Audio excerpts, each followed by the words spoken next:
Ever land that dream job? Yeah, high stakes, the whole package.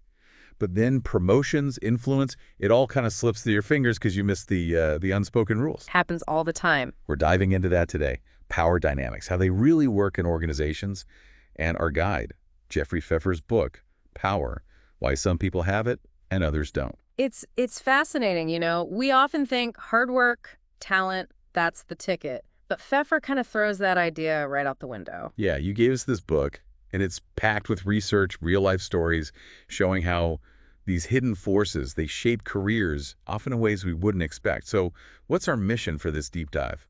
To give you the tools, the knowledge to gain influence, even if you're starting with, limited resources or facing tough competition. Love that. And to do that, we got to bust some myths, like the performance myth, that whole idea that if you just perform well, you're guaranteed to rise to the top. Pfeffer basically says, hold on a sec. He argues that sometimes it's more about managing perceptions and playing the game of organizational politics. He gives this example of Anne, an accountant, no tech background, who ends up CEO of a Silicon Valley startup. Wow, defying the odds. Right. But then on the flip side, you have Beth, super skilled, but hesitant to play the politics game. And she struggled to get leadership roles, despite her talent. Exactly. It shows just how important political savvy can be, and that willingness to seek power, they can actually be more vital for your career than just, pure technical skills. Bit of a reality check for some of us. Yeah. And it's not even just about climbing the ladder. It's about, like, survival in some organizations. You know what I mean? Oh, absolutely. So if performance alone isn't the magic bullet, what personal qualities and strategies do help us build influence? Pfeffer dives into a few key areas, starting with willpower. Yeah, willpower. And front and center in willpower is ambition. Those folks who set their sights on influential positions and work towards them strategically, they have an edge. Ambition is the fuel, but energy is essential too. That infectious enthusiasm, that drive to tackle challenges head on. It inspires others and shows them that the work matters. It's like a magnet drawing people in. Pfeffer also talks about focus. Right, that laser focus on specific industries, skills, or high-impact activities allows you to develop deep expertise and build a targeted network. He brings up Joe Bonacci, successful insurance exec, who meticulously documented everything, his interactions, and used that self-reflection to refine his approach. He wasn't just going through the motions, he was intentional. That ties right into another crucial skill, self-awareness. Honest self-reflection, it helps us pinpoint strengths and weaknesses so we can, focus our improvement effort. And we can't forget confidence. Projecting self-assurance, it inspires trust and helps you get noticed. It's like Pfeffer says, fake it till you make it, at least at first. Think of Dr. Conley, who, despite her own insecurities, learned to project confidence when meeting patients, understanding the impact of our presence, even if, internally we don't always feel it. Right. Another power skill Pfeffer highlights is empathy. Being able to understand other people's perspectives, it's essential for negotiation and building strong alliances. Couldn't agree more. And then there's conflict tolerance. Those who can handle difficult people, navigate those tricky situations, they have a real advantage. It's not about avoiding conflict, it's about knowing how to manage it. Now, Pfeffer addresses what he calls the intelligence myth. Intelligence is helpful, sure, but he argues it doesn't automatically equal power. And sometimes it can even lead to overconfidence and a lack of sensitivity. Which brings us to a key question. If you have these qualities, where should you apply them within an organization? Choosing your starting point strategically, that can make all the difference. And here, Pfeffer gets kind of counterintuitive. He suggests don't always aim for the most powerful unit right away. Sometimes finding an underexploited niche, less competition, more potential for growth, that's the smarter move. It's about recognizing that the power dynamics within a department, they can shift over time. Depends on the organization's needs and external factors. He gives the example of Zio Yusu. He leveraged his banking background to rise at SAP, a software giant, even though he didn't have, a traditional tech background. That's a great example of using your existing skills in a new context to create value. Exactly. And then there's the story of the whiz kids at Ford Motor Company. This group of analytical folks, they came from different backgrounds, but rose to power through the finance department, even though they didn't have direct automotive experience. It perfectly illustrates how understanding the flow of power within an organization, it can lead to some unexpected opportunities and success. So let's say you've landed in a promising spot. How do you secure that position and start building your influence? Pfeffer's advice is bold. Don't be afraid to ask for what you want. He even cites research showing that people are often more receptive to requests than we think. We overestimate the chances of getting a no. Interesting, right? Yeah. And he shares the story of Keith Ferrazzi, who had the audacity to ask for a meeting with the head of Deloitte Consulting. That move launched his career. Wow. And then there's Asim Gupta, who strategically used his book to build connections with influential figures. He wasn't just writing, he was creating a power network. Clever. These examples show us that standing out, especially early on, is important. Pfeffer also emphasizes leveraging flattery and shared connections to increase your chances of getting a yes when you make a request. Makes you wonder how many opportunities we miss just because we don't ask, right? Mm. But I think a lot of people might be thinking, okay, sure, but what if I'm just starting out? I don't have a ton to offer yet. How do you build influence without a lot of resources to leverage? Well, that's where resourcefulness comes in. Pfeffer argues that power often revolves around, controlling resources, but you can start building leverage even if you're starting small. So it's about being creative, finding those unexpected ways to contribute and create value, even if you're not, the CEO. Yeah, exactly. He highlights this universal principle of reciprocity, right? Those small acts of help, support, those can generate big returns later on. It's almost like karma, but in the professional world, what goes around comes around. Right. He tells this great story about Frank Stanton, who starts his career at CBS in a small research department. And he made himself indispensable by providing valuable information to senior management, information that was available, but often overlooked. So he saw a need and filled it, even though it wasn't, the most glamorous or high-profile role. Exactly. And Pfeffer also shares the story of Michael, a business school student who used his research skills to create value during his pre-MBA internship. So he was already thinking strategically, even before officially starting his career. He wasn't just there to learn. He was actively building alliances and demonstrating his worth, setting himself up for success later. It's a great example of how we can be proactive, create our own opportunities, even when we feel like we don't have a lot of power or influence yet. Absolutely. It emphasizes always being on the lookout for ways to contribute, to provide support, information, even just attention to others, particularly in areas they might be overlooking. You never know what those small gestures can lead to. We've talked about personal qualities, strategic positioning, building resources from scratch.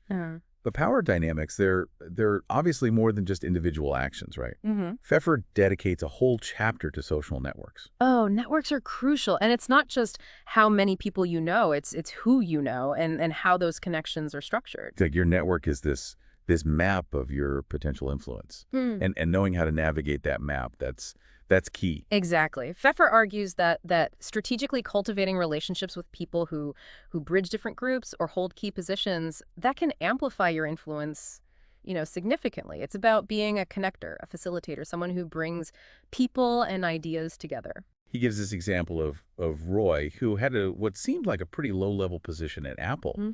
But he actually had a lot of influence because his role connected the software development community with the company. Yeah, he was like a hub facilitating the flow of information and resources between different parts of the network. And Pfeffer also talks about Jack Valenti, who used his connections in Hollywood and Washington to benefit both the Motion Picture Association and the Democratic Party.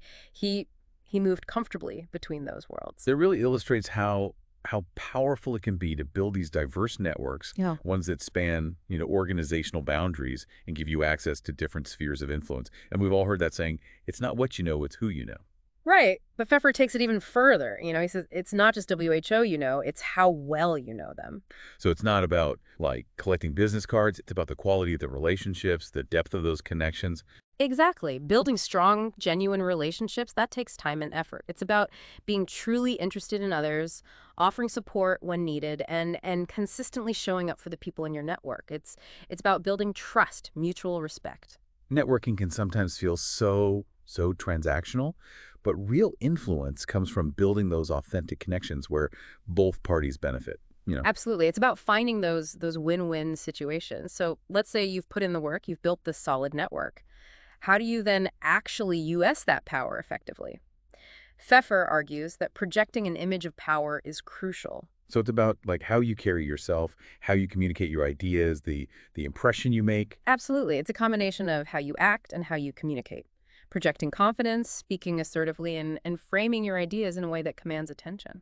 He talks about Lyndon Johnson, known for his masterful use of language, his ability to connect with people on a personal level. He really understood the power of storytelling and persuasion. And then you have someone like Margaret Thatcher, who, even in a male-dominated world, used her voice, her presence to command authority. It reminds us that how we present ourselves and our ideas can really amplify or diminish our influence. It's about being intentional, about how we craft our message, how we deliver it.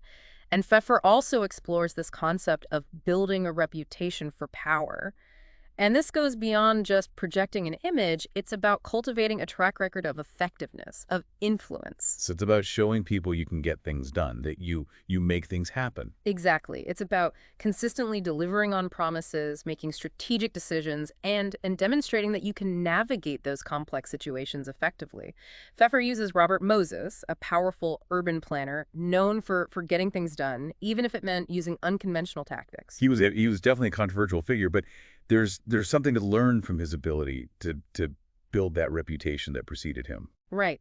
Whether we agree with his methods or not, he understood how to create that perception of power, of effectiveness. Of course, building power, it's rarely a smooth upward trajectory, right? Pfeffer acknowledges that setbacks, opposition, those are inevitable. It's important to remember we all face challenges, obstacles. It's how we respond that matters. Exactly. It's about knowing how and when to fight back. Pfeffer emphasizes choosing your battles wisely, being strategic in your approach. He brings up Lee Kuan Yew, the former prime minister of Singapore.